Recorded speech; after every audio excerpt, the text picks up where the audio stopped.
बिस्मिल्लाहिर्रहमानिर्रहीम। आज हम स्टार्ट करेंगे रिस्पायरेटरी मॉड्यूल। इसमें हम देखेंगे फिजियोलॉजी को।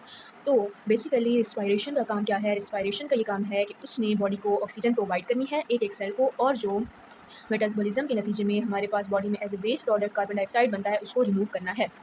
अब रिस्पायरेशन के क्या क्या कंपोनेंट्स हैं, किस तरह से रिस्पायरेशन होती है? तो 4 कंपोनेंट्स हैं रिस्पायरेशन के: pulmonary ventilation, diffusion, transport and regulation. सही हो गया? तो अब इनको हम थोड़ा सा डिस्कस कर लेते हैं। पल्मोनरी वेंटिलेशन क्या होती है? पल्मोनरी वेंटिलेशन का मतलब है कि लंग्स और इन्वायरमेंट के दरमियान एयर का इनफ्लो और आउटफ्लो। एयर इनफ्लो होगा, एयर का आउटफ्लो होगा लंग्स और इन्वायरमेंट के दरमियान में। मकसद क्या है?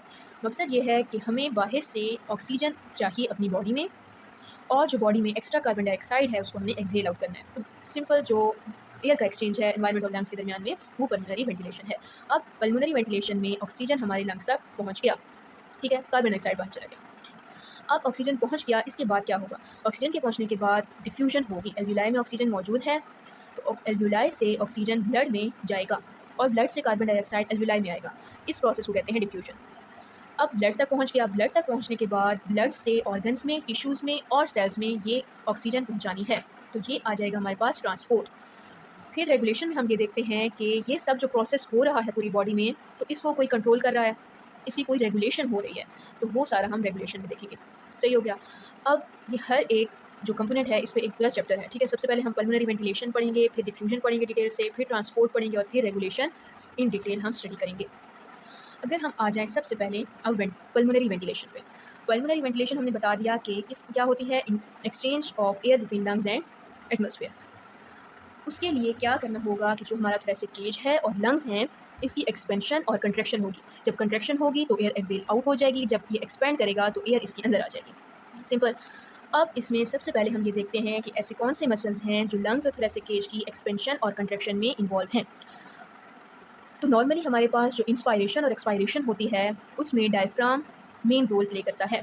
प्राइमरी जो मसल है वो है डायफ्राम। डायफ्राम सिंपली इंस्पायरेशन के दौरान कंट्रैक्ट कर जाता है और एक्सपायरेशन में ये रिलैक्स होता है, साथ लंग्स भी रिक्वाइल करते हैं, तो एयर एक्सहेल आउट हो जाती है। अगर हम इस डायग्राम में देखें, ये है हमारे पास थोरेसिक केज, ठीक है? इसमें बीच में इधर लंग्स होंगे, नीचे अगर हम ये देखें, ये है एक बड़ा सा ह्यूज मसल जिसको हम कहते हैं डायफ्राम, ठीक है? ड्यूरिंग इंस्पायरेशन ये, अगर हम नॉर्मली देखें तो ये डोम शेप्ड है, जिस तरह के इस डायग्राम में नज़र आ रहा है, लेकिन इंस्पायरेशन के दौरान ये ऐसे फ्लैट हो जाता है, ठीक है? जब ये फ्लैट होगा तो जो थोरेसिक कैविटी है उसका वर्टिकल डायमीटर इंक्रीज़ हो जाएगा। सही है? ये हो गया। फिर अगर एक्सपायरेशन होनी है तो एक्सपायरेशन के दौरान ये जो फ्लैट हो गया था, ये अब दोबारा डोम शेप में रिलैक्स हो जाएगा और थोरेसिक कैविटी का जो हमारे पास वर्टिकल डायमीटर है वो दोबारा नॉर्मल पे आ जाएगा। ये तो हमने सिंपली बात कर दी थी कि during normal inspiration and expiration, जब हमारे पास फोर्सफुल इंस्पायरेशन और फोर्सफुल एक्सपायरेशन होती है तब क्या होगा? तब हमारे पास डायफ्राम तो रोल प्ले करेगा ही करेगा, साथ ही साथ रिब्स और कुछ और मसल्स भी इन्वॉल्व हो जाते हैं इंस्पायरेशन और एक्सपायरेशन में। अब होता क्या है कि डायफ्राम ने तो हमारे पास वर्टिकल डायमीटर इंक्रीज़ कर दिया। अब रिब्स क्या करती हैं? अगर हम इस डायग्राम में देखें तो ये हमारे पास नॉर्मली रिब्स हैं, ठीक है? थोड़ी-सी डाउनवर्ड। अब जब इंस्पायरेशन होती है फोर्सफुल तो ये रिब्स एलिवेट कर जाती हैं। जब रिब्स एलिवेट करेंगी, इनका लैटरल एस्पेक्ट एलिवेट करेगा, तो स्टर्नम आगे की तरफ मूव कर जाएगी। जिस तरह ये नॉर्मल था और ये इंस्पायरेशन में जो ग्रीन कलर में शो हो रहा है, ये क्या हुआ, रिब्स ने का लैटरल एस्पेक्ट एलिवेट किया और स्टर्नम आगे की तरफ मूव कर गई। तो इससे क्या होगा कि anteroposterior diameter thoracic cage का इंक्रीज़ हो जाएगा। सही हो गया? और जो नीचे वाली रिब्स हैं जब ये एलिवेट करेंगी, तो जो ट्रांसवर्स सेक्शन है, ट्रांसवर्स डायमीटर है, वो इंक्रीज़ होगा। किस तरह से? कि नॉर्मली ये रिब्स जो हैं ये इस तरह पड़ी हैं, देखें, ये इस तरह पड़ी हैं, ठीक है? ये साइड से इस तरह पड़ी हैं। अब जब एलिवेट करेंगी तो ये कुछ ऐसे आ जाएँगी, ठीक है? तो जो हमारे पास ट्रांसवर्स डायमीटर है थोरेसिक केज का, ये इंक्रीज़ हो गया। अपर रिब्स की वजह से, अपर रिब्स जब एलिवेट की इंस्पायरेशन में तो स्टर्नम आगे की तरफ मूव कर गई, तो एंटीरो पोस्टीरियर डायमीटर बढ़ गया, और जब लोअर रिब्स ने एलिवेट किया तो ट्रांसवर्स सेक्शन बढ़ गया, डायफ्राम से बड़ा था वर्टिकल। अब ये जो अपर रिब्स की वजह से स्टर्नम आगे की तरफ गया है और ये मूवमेंट हुई है रिब्स की, इसको हम बोलते हैं पम्प हैंडल मूवमेंट। ठीक हो गया? और जो लोअर रिब्स ने साइड वाइज ट्रांसवर्स डायमीटर बढ़ाया, इसको हम कहते हैं बकेट हैंडल मूवमेंट। तो कंसीडर कर लें जैसे स्टर्नम को हम हम वाटर पंप होता है उसका हैंडल कंसीडर करते हैं, तो पहले वो इस तरह होता है, वो ऊपर की तरफ जाता है, सही है ऐसे। और जो अगर हम एक बकेट को देखें तो नॉर्मली बकेट बकेट ये एक बकेट है, ठीक है, तो इसका जो हैंडल है वो ऐसे साइड पे गिरा हुआ होता है, ठीक है। जब इस बकेट के हैंडल को हम लिफ्ट करें तो वो ऐसे आ जाएगा, ठीक है, तो जो टोटल ट्रांसवर्स डायमीटर है वो बढ़ जाएगा, सही है।